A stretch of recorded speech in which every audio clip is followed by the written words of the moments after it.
আসসালামু আলাইকুম। এটিএন বাংলা গ্রামগঞ্জের খবরে সবাইকে স্বাগত জানাচ্ছি। আমি শান্তা ইসলাম। শুরুতেই বিআরবি কেবলস সংবাদ শিরোনাম। ফুটবল খেলাকে কেন্দ্র করে ব্রাহ্মণবাড়িয়ার আশুগঞ্জে দুদল গ্রামবাসী রক্তক্ষয়ী সংঘর্ষ, উভয় পক্ষে অর্ধশতাধিক আহত।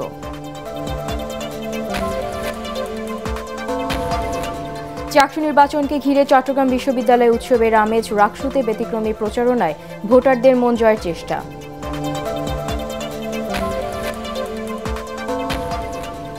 এবং কুমিল্লায় বেহাল সড়কে মাছ ছেড়ে অভিনব প্রতিবাদ, বগুড়ার ধুনট ও শেরপুরের নদী ভাঙনে ঘরবাড়ি ও ফসলের ক্ষয়ক্ষতি। শুনছিলেন বিআরবি কেবলস সংবাদ শিরোনাম। এবারে জানিয়ে দেব বিস্তারিত সংবাদ। ব্রাহ্মণবাড়িয়ার আশুগঞ্জে দুদল গ্রামবাসীর সংঘর্ষে উভয় পক্ষের অন্তত অর্ধশতাধিক আহত হয়েছে।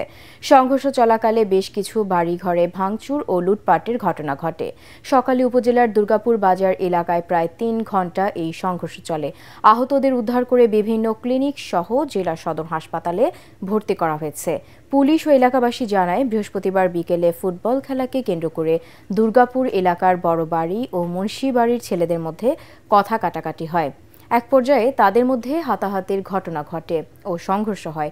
পরে পুলিশ ঘটনাস্থলে গিয়ে পরিস্থিতি নিয়ন্ত্রণে আনে। এই ঘটনার জের ধরে সকালে আবারও উভয় পক্ষের লোকজন সংঘর্ষে জড়িয়ে পড়ে। পুনরায় সংঘর্ষ এড়াতে ঘটনাস্থলে পুলিশ ও সেনা সদস্য মোতায়েন করা আছে।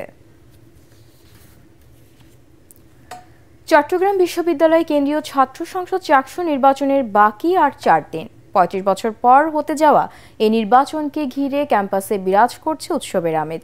চাকসুর 26টি পদে লড়ছেন প্রায় 400 জন। হল সংসদ সহ মোট প্রার্থী প্রায় 9 শতাধিক। এদিকে রাকসু নির্বাচনকে কেন্দ্র করে প্রার্থী ও ভোটারদের পদচারণায় মুখরিত হয়ে উঠেছে বিশ্ববিদ্যালয় ক্যাম্পাস। প্রতিনিধিদের পাঠানো তথ্যচিত্র নিয়ে রিপোর্ট করছেন আশিকুর রহমান। চট্টগ্রাম বিশ্ববিদ্যালয়ে ছাত্র সংসদ চাকসু নির্বাচনের বাকি আর মাত্র কয়েকদিন। তাই শেষ সময়ে ক্যাম্পাস জুড়ে চলছে প্রচারণা। গানে গানে নানা ঢঙে প্রচারণা চালাচ্ছেন প্রার্থীরা। চট্টগ্রাম বিশ্ববিদ্যালয়ের 70% শিক্ষার্থী অনাবাসী, যার অধিকাংশই চট্টগ্রাম শহর থেকে শাটল ট্রেনে করে ক্যাম্পাসে আসেন। শাটল ট্রেনেও তাই চলছে ভোটের প্রচারণা। প্রায় 3 বছর ধরে ক্যাম্পাসে আছি। আমরা কখনো আমাদের কোনো দাবি নিয়ে সঠিক উপায়ে স্যারদের কাছে পৌঁছাতে পারিনি। প্রত্যাশা যে যারা প্রার্থী আছে তারা হচ্ছে জিতলে বা যারা জিতবে তারা হচ্ছে আশা করি যে তারা যে কথাগুলো বলতেছে বা যে ছাত্রদের যে সুযোগ সুবিধা সেগুলো নিয়ে কাজ করবে। প্রার্থীদের প্রচারণায় সরগরম ক্যাম্পাসের বিভিন্ন অনুষদ। ক্লাস শেষে ভোটারদের হাতে প্রচারপত্র তুলে দেওয়ার পাশাপাশি নির্বাচিত হলে কি করবেন তাও জানাচ্ছেন প্রার্থীরা। আমার মা শিক্ষার্থীদের জন্য ডে কেয়ার সেন্টারের ব্যবস্থা, আমার নামাজের স্থান বিশ্ববিদ্যালয় গুরুত্বপূর্ণ স্থানে, তারপর যদি বলতে যে আত্মরক্ষামূলক প্রশিক্ষণ, কারিগরি শিক্ষা, এরকম বহুবিধ আমার কিছু ইশতেহার আছে যেগুলো আমি আসলে জয়যুক্ত হলে খুব দ্রুততম সময়ের মধ্যে আসলে প্রস্তাব করতে পারবো। আবাসন সমস্যা সমাধানের জন্য সিন্ডিকেটে পাশ হওয়া 10টি হল নির্মাণের কথা। এই হলগুলো যাতে নির্মাণ হয়, আমাদের পক্ষ থেকে প্রশাসনকে সর্বোচ্চ প্রেসার করা হবে। প্রত্যেকটা মাসে 2টা করে মানসিক স্বাস্থ্যসম্মত 2টা সেমিনার থাকবে। ইস্তেহারে রেখেছি যে ছাত্রীদের সমস্যাগুলোর মধ্যে প্রাইম যে সমস্যাগুলো আবাসনের, খাদ্যের, স্যানিটাইজেশন, হলগুলোতে মেডিসিন কর্নার নাই, ওগুলো কর্নার স্থাপন করা। আবিয়ান ভাই বোনদের শুভেচ্ছা এবং অভিনন্দন জানাচ্ছি। এদিকে আর মাত্র 6 দিন বাকি রাকসু নির্বাচনের। শেষ সময় প্রার্থী ও ভোটারদের পদচারণায় মুখরিত বিশ্ববিদ্যালয় ক্যাম্পাস। নির্বাচনকে ঘিরে প্রার্থীদের কেউ গান গেয়ে, আবার কেউ আবৃত্তি করে ভোটারদের মন জয় করছেন। নির্বাচনে জাতীয়তাবাদী ছাত্রদল মনোনীত ঐক্যবদ্ধ নতুন প্রজন্ম ও ইসলামী ছাত্র শিবির মনোনীত সম্মিলিত শিক্ষার্থী জোটসহ মোট 11টি প্যানেল প্রতিদ্বন্দ্বিতা করছেন। আগামী 15 অক্টোবর চাকসু নির্বাচন অনুষ্ঠিত হবে, আর রাকসুতে ভোট হবে 16 অক্টোবর। আশিকুর রহমান, এটিএন বাংলা। কুমিল্লার দেবিদ্বার চান্দিনা আঞ্চলিক সংযোগ সড়কটি দীর্ঘদিন ও সংস্কার না হওয়ায় সড়কে মাছ ছেড়ে প্রতিবাদ জানিয়েছেন জাতীয় নাগরিক পার্টি এনসিপির দক্ষিণাঞ্চলের মুখ্য সংগঠক হাসনাত আব্দুল্লাহ। সকালে উপজেলার কাচিসার এলাকায় গণসংযোগে গিয়ে এই প্রতিবাদ জানান তিনি। এ সময় তার সাথে এলাকাবাসীও যোগ দেন। তারা জানান, ঢাকা চট্টগ্রাম কুমিল্লা সিলেট মহাসড়কের সংযোগ এই গুরুত্বপূর্ণ সড়কটির দীর্ঘদিন সংস্কার না হওয়ায় চলাচলের অনুপযোগী হয়ে পড়েছে। ভোগান্তি আর দুর্ঘটনার কবলে পড়ছেন চলাচলকারীরা। হাসনাত আব্দুল্লাহ আরও বলেন, দেবিদ্বারের রাস্তাঘাট এতটাই খারাপ অবস্থা যে এইসব সড়কে মাছ চাষ করা সম্ভব। ভারী বৃষ্টি ও উজান থেকে নেমে আসা পাহাড়ি ঢলে বগুড়ার ধুনট উপজেলার শহরাবাড়িতে দেখা দিয়েছে ভয়াবহ নদী ভাঙন। যমুনা নদীর প্রবল স্রোতে শহরাবাড়ি খেয়াঘাট এলাকায় একাধিক স্থাপনা নদীগর্ভে বিলীন হয়ে গেছে। পানি উন্নয়ন বোর্ড জানায়, জিও ব্যাগ ফেলে ভাঙন ঠেকানোর কাজ চলছে। এদিকে শেরপুর সদর উপজেলার চরপক্ষীমারি ইউনিয়নের পুরনো ব্রহ্মপুত্র নদের ভাঙনে দক্ষিণ ভাগলঘর গ্রামে আরও ৩০টি পরিবারের বসতভিটা বিলীন হয়ে গেছে। হুমকির মুখে রয়েছে অনেক স্থাপনা। সব হারিয়ে নিঃস্ব পরিবারগুলো আত্মীয় স্বজন কিংবা অন্যের বাড়িতে আশ্রয় নিতে বাধ্য হয়েছে। ভাঙন রোধে জিও ব্যাগ ফেলা শুরু হয়েছে বলে জানিয়েছেন শেরপুর পানি উন্নয়ন বোর্ডের নির্বাহী প্রকৌশলী আকিনুজ্জামান।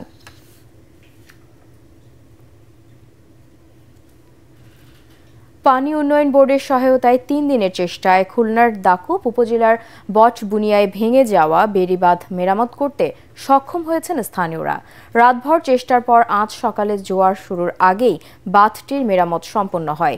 এদিকে বাঁধ ভাঙার কারণে যারা বাড়ি ছেড়ে চলে গিয়েছিলেন তারা এখন ফিরতে শুরু করেছেন।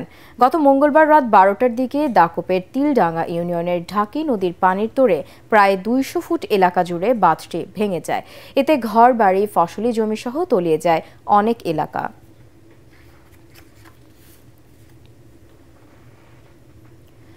একটি গোষ্ঠী এতদিন পিআর পদ্ধতি নিয়ে লাফালাফি করেছে, এখন সেখান থেকে সরে এসে গণভোটের দাবি তুলে নির্বাচনকে প্রশ্নবিদ্ধ করার অপচেষ্টা চালাচ্ছে বলে মন্তব্য করেছেন বিএনপির নির্বাহী কমিটির স্বেচ্ছাসেবক বিষয়ক সম্পাদক মীর শরফত আলী সপু। মুন্সিগঞ্জের শ্রীনগর উপজেলার সনবাড়ি বাসস্ট্যান্ড এলাকায় শ্রমিক সমাবেশ ও বিএনপির 31 দফা বিষয়ক কর্মশালা শেষে সাংবাদিকদের সাথে আলাপকালে তিনি এই মন্তব্য করেন। মুন্সিগঞ্জ জেলা বিএনপির আহ্বায়ক কমিটির সদস্য আওলাদ হোসেন উজ্জ্বল ও জেলা মহিলা দলের সভাপতি সেলিনা আক্তার বিনা সহ অন্যান্যরা এ সময় উপস্থিত ছিলেন। জুলাই জাতীয় সনদের ভিত্তিতেই ফেব্রুয়ারিতে নির্বাচন সহ 5 দফা দাবিতে চট্টগ্রামে গণমিছিল ও সমাবেশ করেছে জামায়াত ইসলামী। বাদ জুমা নগরীর জমিয়তুল ফালাহ মসজিদ প্রাঙ্গণ থেকে মিছিলটি বের হয়ে নগরীর বিভিন্ন সড়ক প্রদক্ষিণ করে। এর আগে সমাবেশে বক্তব্য রাখেন জামায়াতের কেন্দ্রীয় সহকারী সেক্রেটারি জেনারেল মাওলানা মোহাম্মদ শাহজাহান ও চট্টগ্রাম নগর জামায়াতের ভারপ্রাপ্ত আমির নজরুল ইসলাম। নিষেধাজ্ঞা অমান্য করে ইলিশ ধরার অপরাধে বরিশালে আরও 36 জেলেকে গ্রেপ্তার করা হয়েছে। সকালে মৎস্য অধিদপ্তর, উপজেলা প্রশাসন, কোস্ট গার্ড, নৌ পুলিশ ও থানা পুলিশ হিজলা, মেঘনা সহ বিভিন্ন নদীতে অভিযান চালিয়ে তাদের গ্রেপ্তার করে। এ নিয়ে গত 6 দিনে 128 জন জেলেকে গ্রেপ্তার করা হয় বলে জানিয়েছে মৎস্য অধিদপ্তর। এর মধ্যে 99 জনকে কারাদণ্ড দেওয়া হয়। এদিকে সিরাজগঞ্জের যমুনা নদীতে ইলিশ রক্ষার অভিযানে 6 লাখ টাকার জাল জব্দ করা হয়েছে। জেলা মৎস্য কর্মকর্তা মাহবুবুর রহমান বেলকুচি ও এনায়েতপুরের বিভিন্ন স্থানে এই অভিযান পরিচালনা করেন। পরে জব্দ করা জাল এনায়েতপুর নৌকা ঘাটে আগুনে পুড়িয়ে ধ্বংস করা হয়। বেলকুচি উপজেলা মৎস্য কর্মকর্তা মোহাম্মদ আল মাসুদ সহ পুলিশ সদস্যরা এই অভিযানে অংশ নেন। ডিমে আছে প্রোটিন, খেতে হবে প্রতিদিন, এই প্রতিপাদ্য নিয়ে দেশের বিভিন্ন স্থানে পালিত হচ্ছে বিশ্ব ডিম দিবস। এই উপলক্ষে নওগাঁয় জেলা প্রাণী সম্পদ কার্যালয় থেকে র্যালি বের করা হয়। পরে অনুষ্ঠিত হয় আলোচনা সভা। এদিকে বগুড়ায় দিবসটি উপলক্ষে পথচারী ও স্থানীয় বিভিন্ন মাদ্রাসার শিক্ষার্থীদের মাঝে বিনামূল্যে ডিম বিতরণ করা হয়। এর আগে বিশ্ব ডিম দিবসের তাৎপর্য তুলে ধরে র্যালি ও আলোচনা সভার আয়োজন করে জেলা প্রাণী সম্পদ কার্যালয়। নানা কর্মসূচির মধ্য দিয়ে নড়াইলে পালিত হল বিশ্ববরেণ্য চিত্রশিল্পী এস.এম. সুলতানের 31তম মৃত্যুবার্ষিকী। এই উপলক্ষে জেলা প্রশাসনের উদ্যোগে নেয়া কর্মসূচির মধ্যে ছিল পবিত্র কোরআন খতম, শিশুদের চিত্রাঙ্কন প্রতিযোগিতা, শিল্পীর সমাধিতে শ্রদ্ধাঞ্জলি জ্ঞাপন এবং বিশেষ দোয়া মাহফিল। এছাড়াও শিশুদের আঁকা চিত্রকর্ম প্রদর্শনী, পুরস্কার বিতরণ ও আলোচনা সভা অনুষ্ঠিত হয়। লক্ষ্মীপুরের প্রত্যন্ত গ্রাম মহাদেবপুরে এক স্থাপত্যশৈলীর অনন্য নিদর্শন বাইতুল মামুর জামে মসজিদ। স্থাপত্যে ব্যতিক্রম সৌন্দর্যে অনন্য এই মসজিদ এখন এলাকাবাসীর গর্ব আর দর্শনার্থীদের আকর্ষণের কেন্দ্রবিন্দুতে পরিণত হয়েছে।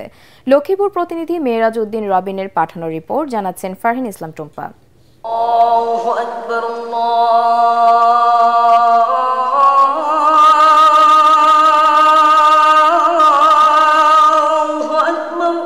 সবুজে ঘেরা প্রাকৃতিক পরিবেশের মাঝে নির্মিত মসজিদটি সৃষ্টি করেছে স্থাপত্যের এক অনন্য উদাহরণ।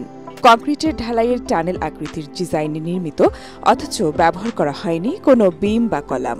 ফলে অবকাঠামোগতভাবেও মসজিদ নির্মাণের রয়েছে আলাদা বৈশিষ্ট্য, যাকে ঘিরে মানুষের আগ্রহ সৃষ্টি হয়েছে। মসজিদের সামনে ও পেছনে সম্পূর্ণ কাঁচ। সূর্যের আলো ও মসজিদের ছায়া মিলেমিশে তৈরি করে এক মোহময় সৌন্দর্য। প্রতিদিন বিকেলে পুকুরের জলে প্রতিফলিত হয় এই দৃশ্য দেখতে দূর দূরান্ত থেকে ছুটে আসেন দর্শনার্থীরা। রাতের বেলা যখন লাইটগুলা জ্বালানো হয়, ভিতরের পরিবেশ খুবই সুন্দর দেখা যাচ্ছে। বহু কাজটা বাকি রয়েছে, কিন্তু এখানেও তো প্রায় 2 কোটি টাকার কাছাকাছি শেষ হয়ে গেছে। আমাদের লক্ষ্মীপুর জেলার মধ্যে এবং বাংলাদেশের মধ্যে পুরো কাজ কমপ্লিট একটা সুন্দর মসজিদ হিসেবে পরিগণিত হবে আমরা আশা করি। রাতে আলোকসজ্জায় এই মসজিদটি হয়ে ওঠে আরও আকর্ষণীয়।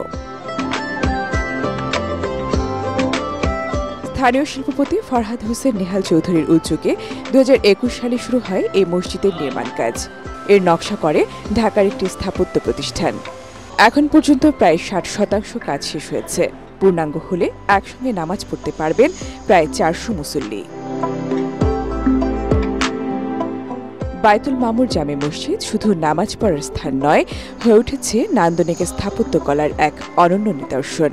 পরিণত হয়েছে লক্ষ্মীপুরবাসীর গর্বের প্রতীকে। Bureau report, ATN Bangla.